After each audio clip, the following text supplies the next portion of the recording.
Ang ating modernong daigdig ay puno ng mga makabago at nakamamanghang teknolohiya na ang layunin ay pagandahin ng ating buhay.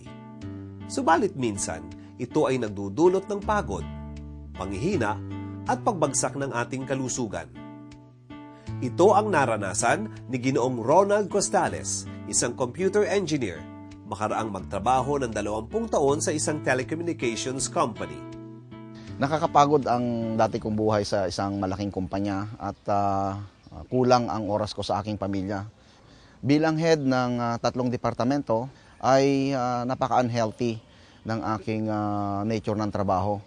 So maaga akong nag-retire at the age of 39 para ma-enjoy ko naman ang buhay.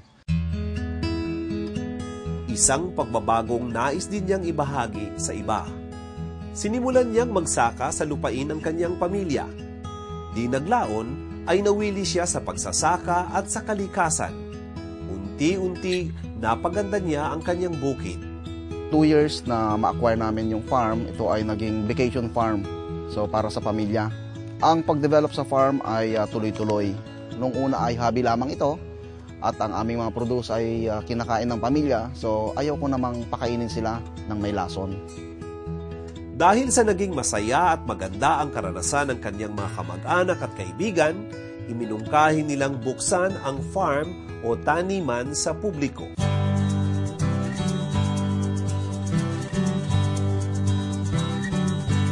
Four years later, naging commercial scale integrated organic farm and finally naging agritourism destination.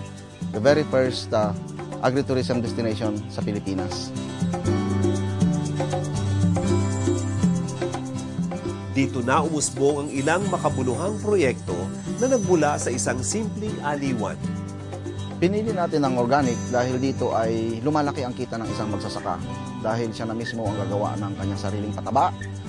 At dahil malit ang gastos, malaki ang kanilang kita. Hindi ito nakakasira sa ating kalusugan.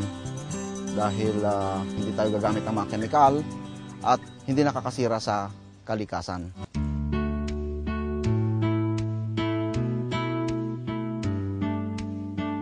Ang Costales Nature Farms na matatagpuan sa Mahayhay, Laguna at ngayon kinikilala ng Department of Tourism bilang showcase ng agritourism sa bansa. Isang lugar kung saan di lang natin makikita kundi mararanasan din ang buhay sa bukid. Mararanasan ng mga bisitang magtanim ng mga halaman at mag-alaga ng mga hayop. Mararanasan din nila kung paano umani ng pagkaing halaman at mangisda. Mga aktibidad na nagmumulat sa kanilang kamalayan tungkol sa pinagmumulan at pangangalaga ng kalikasang pinagkukunan natin ng enerhiya at sustansya. Para sa mga gustong pumasok sa larangan ng organic agriculture, matututunan sa Costales Nature Farms ang pinakamagagandang pamamaraan sa makakalikasang agrikultura. Wala pong sikreto ito. Gusto naming pumunta ang mga tao para makita at matutunan at gayahin ang mga sistema na ginawa namin sa farm.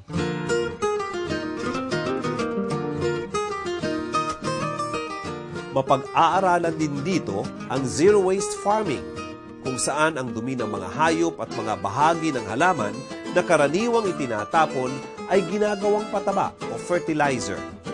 Ang resulta ay ang pinakamasustansya at pinakamalinis na pataba na maaaring ibigay sa halaman. Dahil dito, ang halaman ay pinakamalinis, walang halong kemikal na pataba o pestisidyo, pinakamasustansya at pinakamasarap. Lahat ay ibinabahagi sa mga bisita mula sa teknolohiya, sa management at sa aspeto ng negosyo.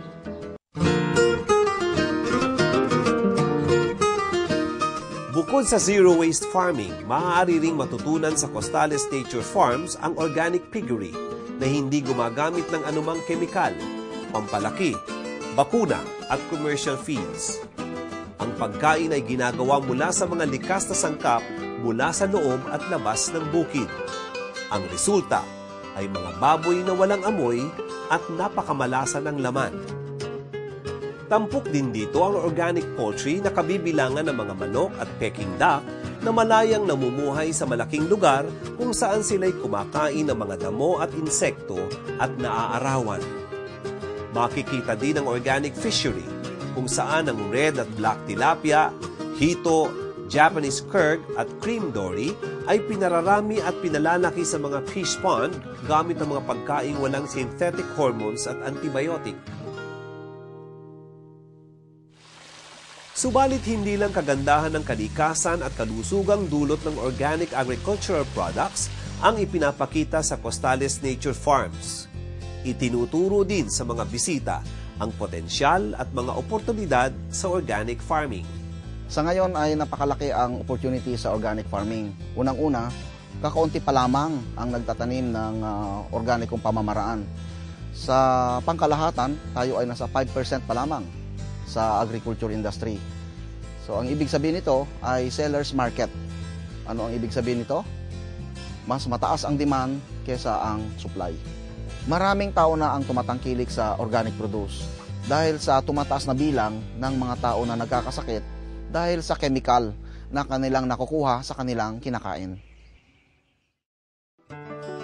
Dahil dito, maraming mga magsasaka at mga grupong interesado sa organic farming ang bumibisita sa Costales Nature Farms. Karamihan ay galing Japan, Korea, Australia, Amerika, Canada at Africa. Bilang tugon sa pagdami ng mga magsasaka at mga organic farming advocates na nagkakainteres sa mga pamamaraan na ginagamit dito, ang Costales Nature Farms ay nagsasagawa ng mga pagsasanay sa organic farming. So agritourism is an earliest maturing crop and harvestable all season. May 2 linggong training seminar para sa mga out-of-school youth na interesado sa organic agriculture. 3 araw na seminar para sa mga nagsasagawa na ng organic agriculture at nagnanais na magkaroon ng kaalamang pumasok sa agritourism. Nagbibigay din ng consultancy services ang Costales Nature Farms para sa mga gustong magtayo ng kanilang mga organic farms. Ito ay sa pamamagitan ng pamamaraan ng Build, Operate, and Transfer ng farm development para sa mga ayaw ng magsubok ng paraang trial and error sa pagtatayo ng kanilang proyekto.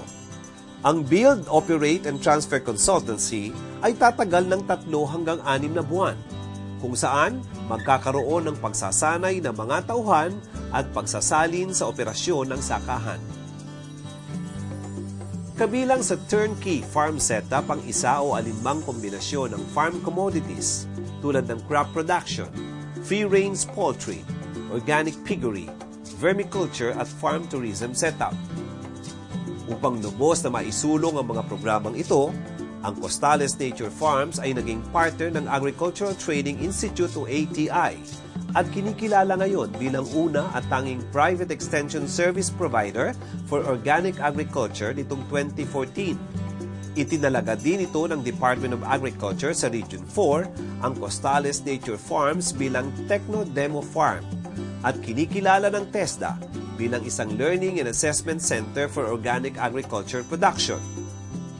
At para naman kay Ginoong Ronald Costales, ang organic farming ay di lamang nagdulot ng kasiyahan at kalusugan, kundi ng mga karangalang hindi niya inakalang kaniyang tatanggapin. Noong 2011 ay binigyang parangal siya bilang Most Outstanding Organic Agriculturist of the Philippines ng Rotary Club International at 2011 Gawad Saka, Outstanding Organic Farmer ng Department of Agriculture. Noong 2012, ang pamilya Costales ay kinilala din ng Department of Agriculture bilang Outstanding Farm Family. Ako ay nakatulong sa pagpapalaganap ng organikong pagsasaka sa buong mundo sa pamamagitan ng pagkandak ng mga workshop at seminars sa ibang bansa. Ang Asian Productivity Organization or APO ay ginawa tayong international resource speaker bilang tagapagsalita sa organic agriculture at agritourism. At nakapag-conduct tayo ng seminar sa ibang bansa gaya ng Malaysia, Cambodia, South Korea, India, Indonesia at Sri Lanka.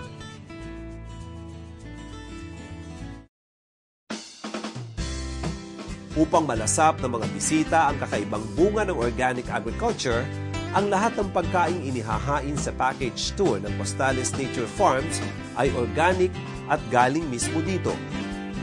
Matitikman dito ang mga pagkaing Pilipino na sadyang mas masarap dahil sa pagiging organic nito.